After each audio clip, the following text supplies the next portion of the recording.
citizens of the Nigelverse. It is Nigel once again, and welcome back to System Shock Radio. So, because it is episode 105, I thought about doing a special episode, of course, as I always do for every 5th episode. And I wasn't sure what exactly I wanted to talk about.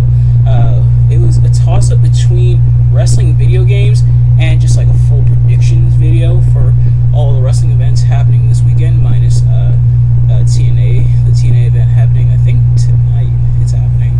So I figured, you know what, why not do both? So this is going to be both about wrestling video games, not just the wrestling video games that are coming out, and particular wrestling video game that's coming out, but just wrestling video games in general.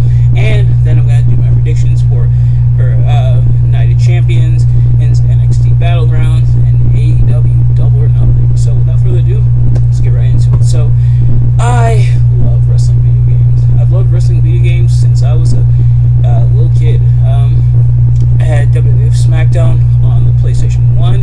I had plenty of wrestling video games for the PlayStation 2. That I think the PlayStation 2 era is when wrestling video games really hit their stride. We had stuff like the SmackDown games, more specifically, I should say, Just Bring It, Shut Your Mouth, and Here Comes the Pain, as well as, of course, the SmackDown vs. Raw series. We had the Legends of Wrestling games, which sadly the main thing holding that back was like the controls. Other than that, like the idea on paper having a video game devoted to several wrestling legends and seemed like a pretty decent idea. So yeah, the PlayStation 2 definitely, I think, were the wrestling games were at their absolute best. It was definitely the finest hour for the wrestling video games. Then of course on the PS3 had games there, and same with the PS4, of course. And I'm probably gonna get some for PS5 whenever I get my PS5. So I love wrestling video games, and I don't discriminate either. I mainly have like WWE games, but I also have Fire Pro Wrestling World for my PS4. Sadly, don't play that as often, but I definitely want to. But for that one, the controls take a little bit of getting used to. But I know that's a very beloved wrestling franchise, of course. I had TNA Impact for the PlayStation 3. He sadly not the greatest, and yeah, so big fan of wrestling video games, and we're definitely getting spoiled when it comes to wrestling video games this year. In fact, next month drops AEW Fight Forever, or at long last, after a couple years of development and going through a lot of stuff, we're finally getting it, and it's coming out next month on the 29th, if I'm not mistaken, and seeing the images and stuff from that is pretty cool. Reception by the general audience is kind of mixed when it comes to the game. Some people like it, some people don't. Some people say it looks a bit too cartoony and doesn't look that great. And I will admit the graphics are a bit weird at times, but I get what they're going for. They're going for more of that arcadey feel, similar to like Here Comes the Pain. And it makes sense because this game is being developed by Yuke's, which famously worked on the WWE games for a long time, up until 2K20, and you saw what happened when they left. But yeah, I don't mind more of the arcadey style. Well, and honestly, a lot of people have been getting sick of like WWE's simulation style wrestling games. They want to go back to that kind of arcadey style, and it looks like Fight Forever might have both. They got seeing some of the images and some of like the trailers and stuff does look pretty cool. Seeing a lot of the weapons and stuff that you're able to use, typical wrestling stuff, but you're even able to use, for example, like Darby Allin's skateboard, which is pretty cool. It looks like they're gonna have something for the arena, or tying into the whole Anarchy in the Arena concept for like Double or Nothing.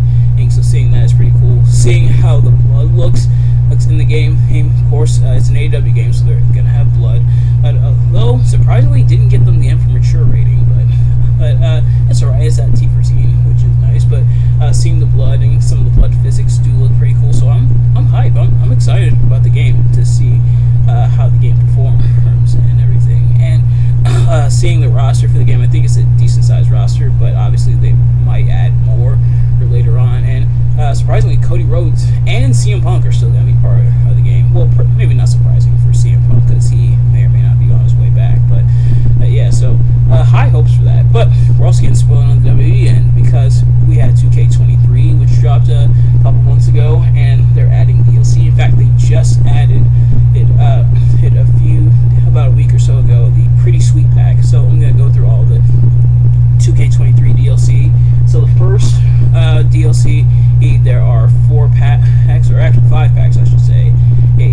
6 if you count the Ruthless Aggression pack, which came with the Icon Edition, which I think you can also buy separately. But for the 5 DLC packs, the first one we have is the Steiner Row pack, which includes the Steiner brothers, Rick and Scott. Although more so in their days as like the tag team of the Steiner brothers, and not quite Big Papa Pump, at least in the case of Steiner, which makes sense, but is a bit disappointing. But we also get Hit Row, which is Ashanti, the Adonis, and Top Dollar, with BFAB being a manager, which makes sense. BFAB's usually a manager, although she has had a couple matches in the ring. But so there's that. And then there's the Pretty Sweet Pack, the one that just dropped, which includes Elton Prince and Kit Wilson, aka Pretty Deadly, who just debuted on SmackDown. Then there's Luke Gallows and Carl Anderson, aka the OC. And then there's Tiffany Stratton, who may or may not be or actually I don't think she made it to the finals of the NXT Women's Championship tournament. But nevertheless, she is there. Her, of course, rising. Or actually, she did. I'm kind of looking at the match list, and she actually did make it to the final. So, never mind. But nevertheless, she's there. Then the next is the Race to NXT pack, which is going to include Harley Race, then Ivy Nile, full of the Diamond Mine to go along with the Creed brothers, even though the Diamond Mine kind of fragmented it with Damon Kemp having betrayed them, and then Roderick Strong in AEW. But we still got the Creed brothers and Ivy Nile. Then there's Tony D'Angelo. Surprisingly, Stax is there with him, which is interesting. Then there's Trick Williams to go along with Carmelo Hayes, and then finally Wendy Chu. Then the next is the Rebel with Wyatt pack, which includes Blair Davenport, Bray Wyatt, who I imagine is going to look like how he does now in WWE, or it might even look like how he did in that Pitch Black match, which, oh joy. Then there's Joe Gacy. Then there's Valhalla, and finally there's Zeus. So Valhalla, of course, going to go with the Viking Raiders, and Joe Gacy. I believe going to go with Grizzly Young veterans who are in the game.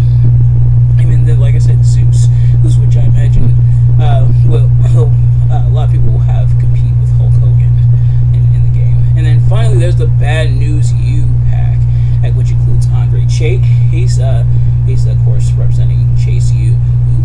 Then there's Damon Kemp, who we mentioned. Speaking of Damon Kemp, then there's Eve Torres, who they have a surprising choice, but not an unwelcome one. Then there's Nathan Fraser, and then finally there is Wade Barrett. And apparently they're saying the version of Wade Barrett we're getting in the game is going to be a post Nexus I guess like beard and everything. Barrett, when he went back to the bare knuckle brawling and then changed his gimmick from there. So kind of a weird time for Wade Barrett, which is the choice. But yeah, so between Fight Forever and this DLC, getting spoiled in terms of wrestling video games, and just getting spoiled in terms of video games as well. Especially with stuff like what we saw with Spider-Man 2, which Symbiote, Kraven the Hunter, Lizard, oh yeah, sign me up.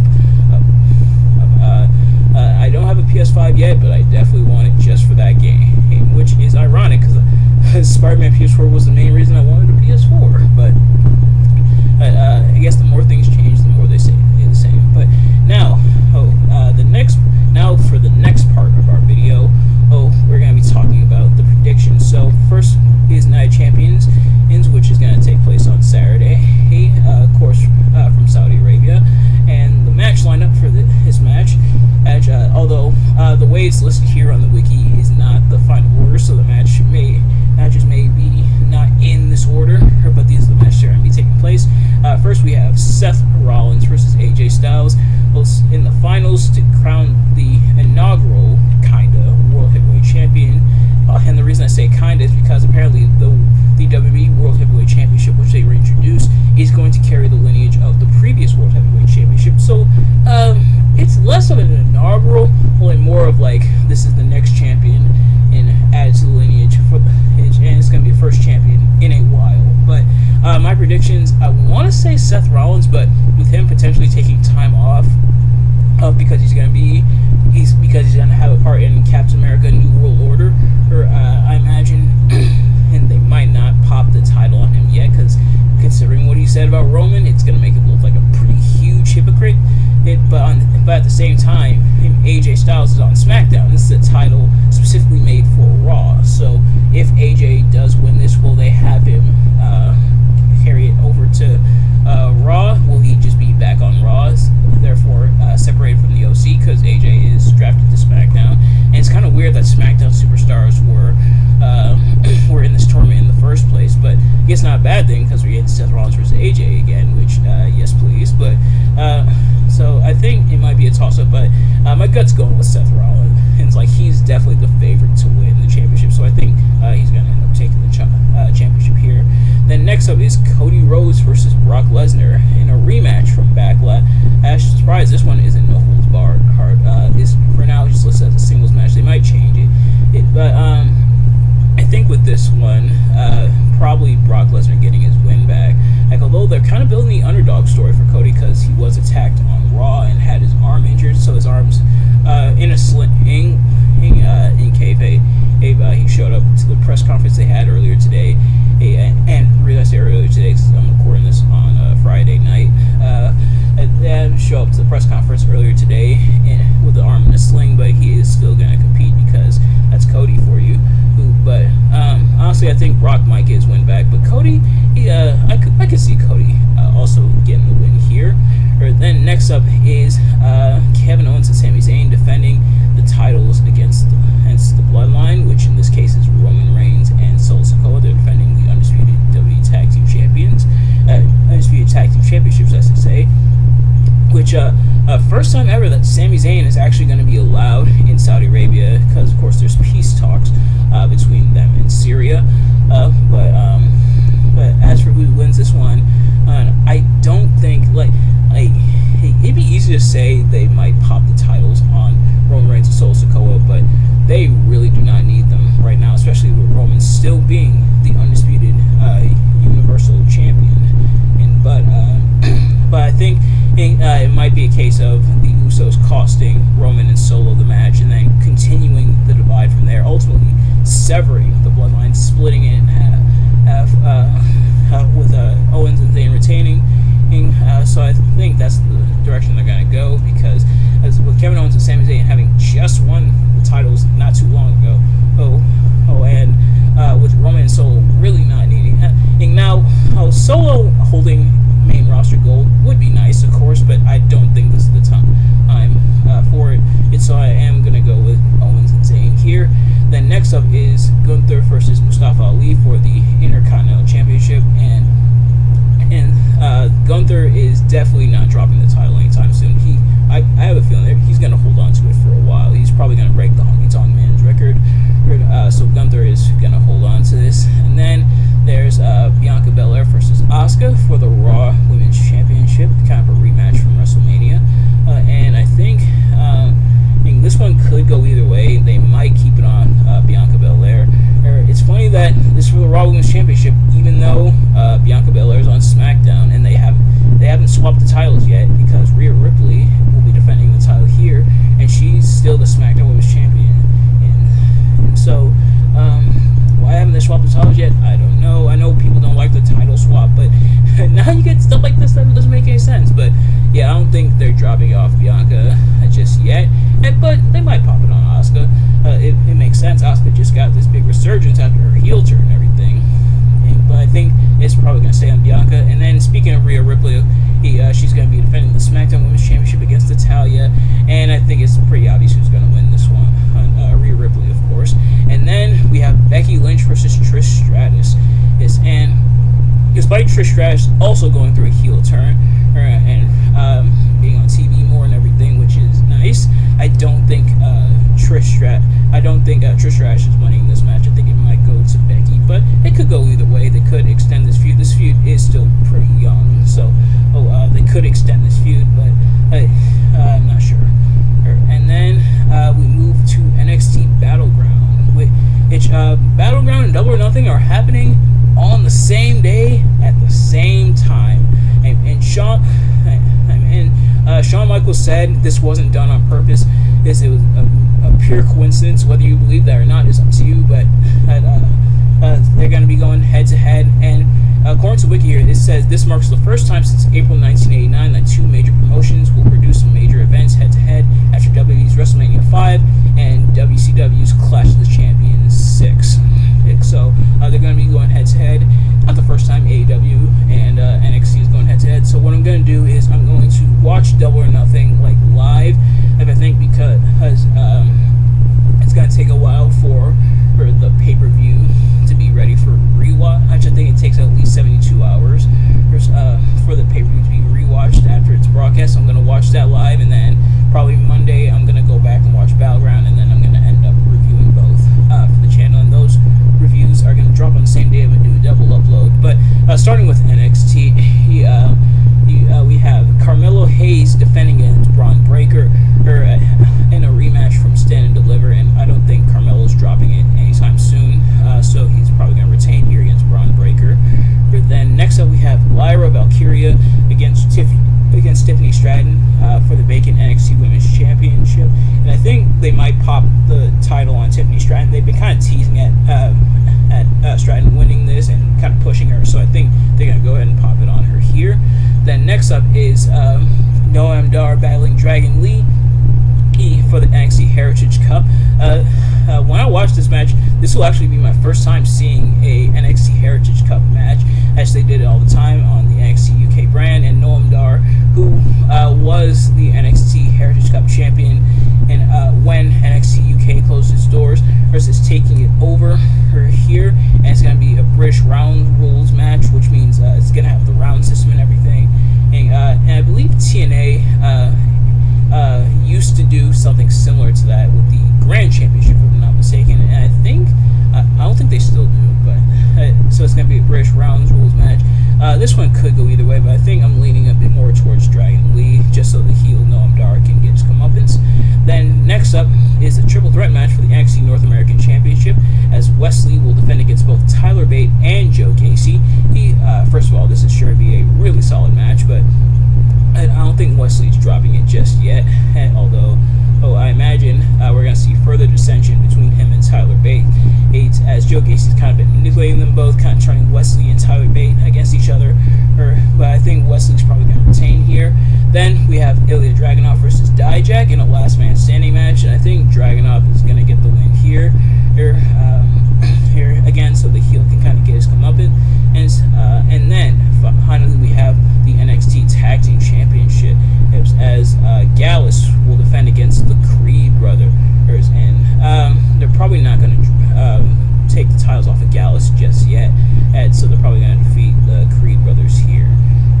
And then finally we have Double or Nothing, and Double or Nothing has 10 matches on the card.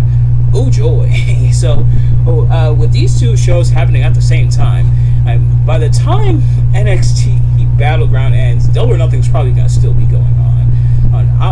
I wouldn't even be surprised if this event ended at like midnight. But nevertheless, the first match we have, and again, just like with NXT Battleground and Night of Champions, this is just the order they have it on the wiki here. Doesn't mean this is the actual order they will have it on, like the show. But we have the four-way match, the Four Pillars Fatal four-way match for the AEW World Championship, as MJF will defend against Sammy Guevara, Darby Allin, and Jungle Boy Jack Perry. I think it's pretty obvious who's winning this one, and that's MJF, but still going to be an interesting match.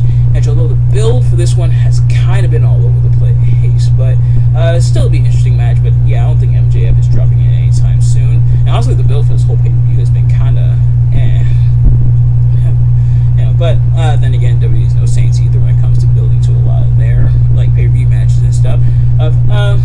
Some matches they obviously build towards more than others.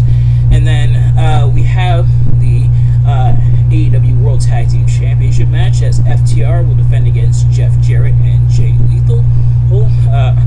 And Mark Briscoe will be the special guest referee. He and Mark Briscoe kind of at a crossroads because he's kind of befriended Jeff Jarrett and Jay Lethal, with Jarrett and Lethal and Sanjay Dutt and Sanam Singh visiting his farm and everything. But then also the history he has with FTR, of course, the wars between FTR and the Briscoe brothers, of course, Mark and Jay.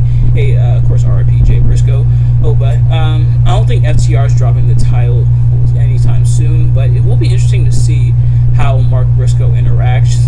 Actually, it looks like he's going to be partial for now, but like a lot of the special guest referee matches, I'm sure one or two things will set him over the edge to where he favors one team over the other. So we'll see in this match. Then next up is the ladder match for the AEW TNT Championship, as Wardlow will defend against Christian Cage. This one could go either way. Wardlow has a bad habit of dropping it and then regaining the TNT Championship. Christian Cage, which if he wins, I wouldn't be mad at, because Christian Cage definitely established himself as a major star in AEW. But if Christian Cage does win this match, don't pop it on Wardlow immediately after, like you did with like Powerhouse Hobbs. Just have Christian Cage win the TNT Championship and be the TNT champion. Like, don't immediately pop it on Wardlow. It's almost like they're afraid to take it off Wardlow. Like, they want to take it off of him, but they're afraid to commit to actually taking it off him. And no, if you have Christian Cage win the championship, have him win it and then have him hold on to it for a little bit. Wardlow, I'm sure, will be just fine. But of course, Wardlow's gonna have Arn Anderson in his corner. Christian Cage is gonna have Luchasaurus in his. So we'll see how they possibly interact. But yeah, like I said, this one could go either way. Then next up is the Blackjack Battle Royal, as Orange Cassidy will defend against 20 other guys in a 21-man Battle Royal for the AEW International Championship. Orange Cassidy has been going crazy with the International Championship and really been a workhorse for a while in AEW now, for the past year or so. But especially when it comes to the International Championship, defending it pretty much like every week. And now he's defending it in a Battle Royal here. I don't think Orange Cassidy's dropping it in this Battle Royal, but it'll be interesting to see who else is going to be participating in it. But I don't think Orange Cassidy's dropping it just yet. And then next up is going to be for the AEW Women's World Championship, as Jamie Hayter will defend against Toni Storm. I'm not sure why they did the Outcasts versus the homegrown talent on Dynamite instead of here on Double or Nothing. That seemed like the logical. Way to go, with the Outcast battling the homegrown talent on pay-per-view. But sure, I guess. I want to go Jamie Hayter retaining, but I don't think she will, because she is injured at the moment, so she might drop the title to Toni Storm. And I imagine they wanted to get the title off of her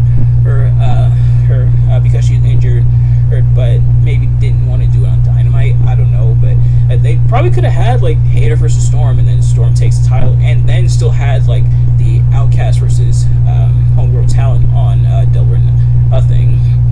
And I imagine after that, Hayter's probably going to be written off to take time off for the injury. But yeah, so I think Toni Storm's probably going to win here. Then we have the Anarchy in the Arena match, as the Blackpool Combat Club, which of course is Bryan Danielson, Jon Moxley, Claudio Castagnoli, and Wheeler Yuta, will battle the Elite, which is Kenny Omega, the Young Bucks, Matt and Nick Jackson, and Hangman Page. Yes, Hangman and Page rejoin the Elite. It is going to be battling the Blackpool Combat Club in the Anarchy in the Arena match. As this match, I can tell, is going to be insane. This will actually be my first time watching an Anarchy in the Arena match. But I think the Elite are going to get the win here, kind of give the Blackpool Combat Club their comeuppance, and then possibly either.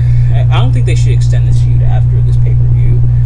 Obviously, bad blood on all sides, and it makes sense for Hangman to get involved because of what Blackpool Combat Club did to his eye. But I don't think the feud should extend past this. I think after this is where the feud should end, and it's like this big, wild, bloody affair, and then have the Elite do other stuff, either with Hangman either sticking around or going off time reunion for the Elite. He and Hangman Page, you might not, we'll see, but yeah, I think the Elite are probably going to win here. Then we have Jade Cargill versus Taya Valkyrie for the AEW TBS Championship. If this one, and I can tell, is going to be interesting to see how they go about it. Is will Taya Valkyrie be the one to finally snap Jade Cargill's streak for the TBS Championship? My answer to that is probably but we'll see. They kind of like the thing about this is they kind of already blew their load a little bit by having them face off already, but they kind of had to do a workaround where Taya Valkyrie lost her chance at the title.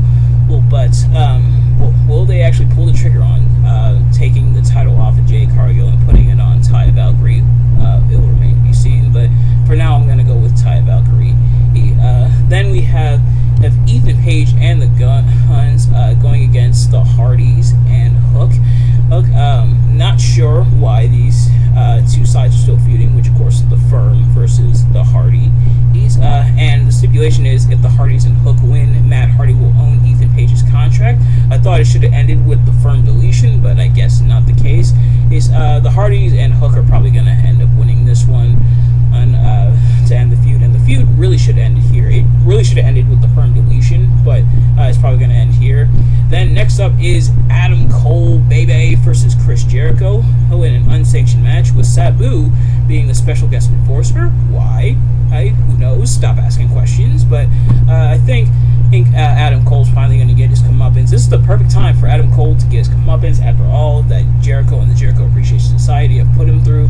For him to get his comeuppance here, for Jericho to get his comeuppance here, I think would be the right move. And this is Adam Cole's first major feud since returning from his injury. So I think Adam Cole's going to get the win here. But it'll be interesting to see how Sabu interacts as the guest enforcer. And then finally we have the six-man tag for the AEW World Trios Championships as the House of Black will battle the Acclaimed and Daddy Ass. I think they're probably not going to take the Trios Championships off the House of Black just yet, but I think putting it on the Acclaimed and Billy Gunn wouldn't be that bad of a move. But yeah, I think the House of Black are going to retain here. And I imagine it'll also be under house rules as the House of Black have been doing as of late. But yeah, so that's the predictions, and that is going to do it for this episode of System Shock Radio. So thank you all so much for watching. I hope you enjoyed. If you did, please do me a favor, like, comment, subscribe, share it with your friends, turn on post notifications so you know every time I upload a video so you can see it as soon as it drops. Let me know in the comments below your reactions to anything I talked about in this video and your predictions for the events. It's going to be definitely a crazy weekend for wrestling. But thank you all so much for watching, and I will see you guys later.